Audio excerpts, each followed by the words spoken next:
안녕하세요, 여러분. 오늘은 여러분에게 한 가족의 숨겨진 비밀이 드러나는 충격적인 순간을 전해드리려고 합니다. 이 이야기는 단순한 가족의 갈등을 넘어서 삶과 죽음, 배신과 용서, 그리고 절망과 희망이 얽히는 복잡한 감정선이 그려집니다. 중심에는 지호, 한 소년의 뇌종양 진단과 그 뒤에 숨어있던 놀라운 진실들이 존재합니다. 강세리와 황기찬, 이 두 사람은 서로에 대한 신뢰와 사랑을 잃고 점차 서로를 향한 증오로 변해가는데요. 그들의 관계가 어떻게 변할지, 그 진실이 어떻게 드러날지 지금부터 하나하나 풀어보겠습니다. 지호는 몇 주 전 뇌종양 진단을 받았습니다. 그는 계속해서 이상 증세를 보였고, 가족들은 그저 어린아이답게 피곤해하는 정도라고 생각하며 무심코 넘겼죠. 하지만 종양은 그의 시신경을 압박하고 있었고, 의사는 즉시 수술을 하지 않으면 지호는 실명할 위험이 있다고 경고했습니다. 그럼에도 불구하고 강세리와 황기찬은 여전히 지호의 고통을 제대로 인식하지 못한 채 각자의 일에 몰두하고 있었습니다.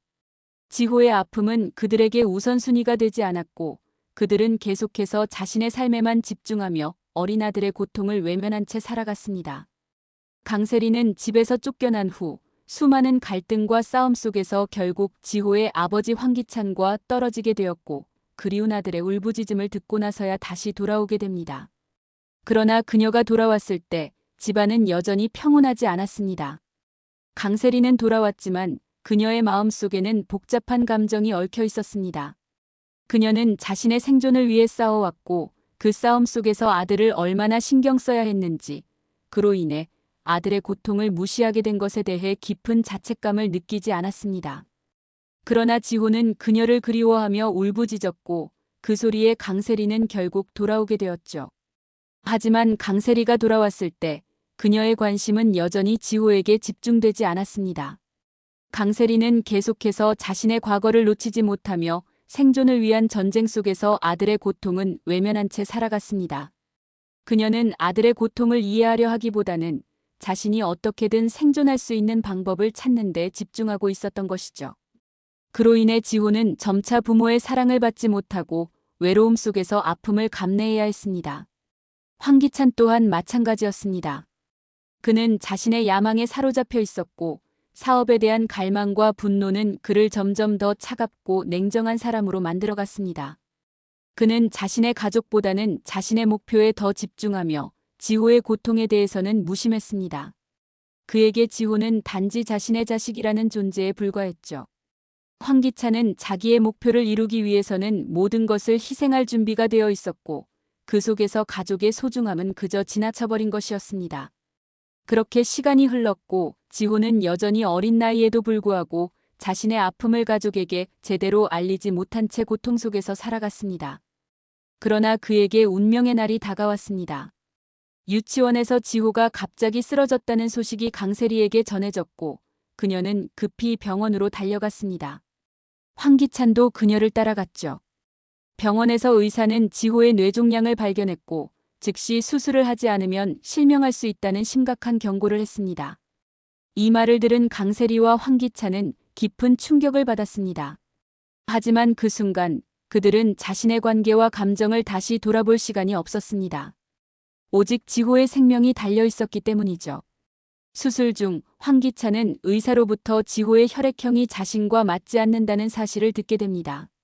지호는 AB형이고 황기찬은 O형이었죠. 이 충격적인 사실은 황기찬에게 강한 충격을 주었고, 그는 곧바로 유전자 검사를 진행하게 됩니다. 그 결과 지호는 황기찬의 친자가 아니라는 사실이 밝혀졌습니다. 이 사실은 황기찬에게 돌이킬 수 없는 충격을 안겨주었고, 그는 그 즉시 이 사실을 강세리에게 폭로하게 됩니다. 강세리는 이 사실에 충격을 받으며 무릎을 꿇고 사죄하지만 황기찬의 분노는 이미 걷잡을 수 없이 커졌습니다. 황기찬은 강세리의 배신감을 느꼈고, 자신이 그동안 믿고 의지했던 모든 것이 거짓이었다는 사실에 깊은 상처를 입었습니다. 그는 이제 더 이상 강세리를 용서할 수 없다는 결심을 하게 되었고, 그의 분노는 폭발적인 형태로 강세리에게 쏟아졌습니다. 강세리는 그동안 숨겨왔던 모든 비밀들이 이제 드러났음을 깨닫고 자신의 과거와 마주할 수밖에 없었습니다. 하지만 황기찬의 차가운 시선 속에서 그녀는 더 이상 용서받을 수 없다는 사실을 깨달았습니다. 황기찬은 강세리의 과거를 철저하게 파헤치기 위해 사설 탐정을 고용합니다. 그 탐정은 곧 강세리가 지호의 진짜 아버지와 깊은 관계에 있었다는 사실을 밝혀냅니다. 그 남자는 바로 이재민, 황기찬의 오랜 사업 파트너이자 친구였던 인물입니다. 황기찬은 이 사실을 알고 크게 충격을 받았고 이재민의 행방을 추적하기 시작합니다. 이재민은 몇 년 전 갑자기 사업을 정리하고 해외로 떠난 인물이었지만 황기찬은 그가 강세리와의 관계를 숨기기 위해 떠났다고 의심하고 있었습니다. 황기찬은 결국 이재민을 찾아내고 그의 입을 통해 지호가 자신의 친자가 아님을 확인하게 됩니다. 이재민은 강세리와의 관계를 후회하며 떠났고 그가 지호의 진짜 아버지일 가능성이 높았습니다. 황기찬은 이 사실을 강세리에게 폭로하며 그가 지호에게 요구할 것을 요구합니다.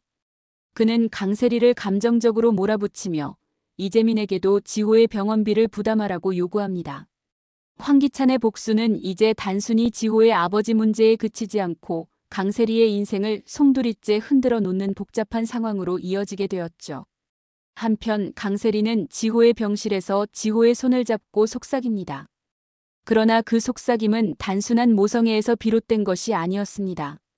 죄책감과 두려움, 그리고 다가올 파국에 대한 공포가 뒤섞여 있었습니다. 그녀는 자신이 숨겨온 비밀들, 과거의 관계들, 그리고 결국 지호에게 닥칠 운명에 대한 공포에 떨며 그 속삭임을 통해 자신을 위로하고자 했던 것입니다. 황기찬은 이미 지호의 친아버지인 이재민을 찾아내고 그와의 대화를 녹음하여 강세리에게 전달합니다. 강세리는 이 모든 사실을 받아들이며 더 이상 숨길 수 없는 비밀들과 마주하게 됩니다. 병원에서 지호의 상태가 급격히 악화되다는 소식이 전해지며 강세리와 황기찬은 다시 병원으로 달려갔습니다. 그러나 그들의 관계는 이미 돌이킬 수 없을 정도로 멀어져 있고 그들의 갈등은 지호의 병보다 더 심각한 상황으로 치닫고 있습니다. 강세리의 비밀은 이제 모두에게 드러났지만 그 진실이 가져올 결과는 누구도 예측할 수 없었습니다. 이재민은 병원으로 찾아올 것인가? 황기찬의 복수는 어디까지 이어질 것인가? 그리고 지호는 이 모든 비극 속에서 살아남을 수 있을까요? 지호의 생명과 가족의 신뢰는 이제 모두가 결단을 내려야 할 순간에 다다른 상태입니다. 다음 화에서는 이 모든 비극의 중심에 있는 지호가 어떻게 자신을 둘러싼 모든 갈등과 배신 속에서 살아남을 수 있을지, 그리고 강세리와 황기찬의 관계가 또 다른 전환점을 맞이하게 될지에 대해 다룰 예정입니다. 이들의 갈등은 점점 더 심화되며 앞으로 어떤 결말을 맞이할지 그 어떤 예측도 불가능한 상황이 펼쳐집니다. 계속해서 이 이야기를 따라가며 그들의 운명은 어떻게 엮여갈지 함께 지켜봐 주세요. 그리고 이 이야기가 더 궁금하시다면 구독과 좋아요, 알림 설정을 잊지 마세요. 다음 회차에서 또 만날 수 있도록 준비하겠습니다. 감사합니다.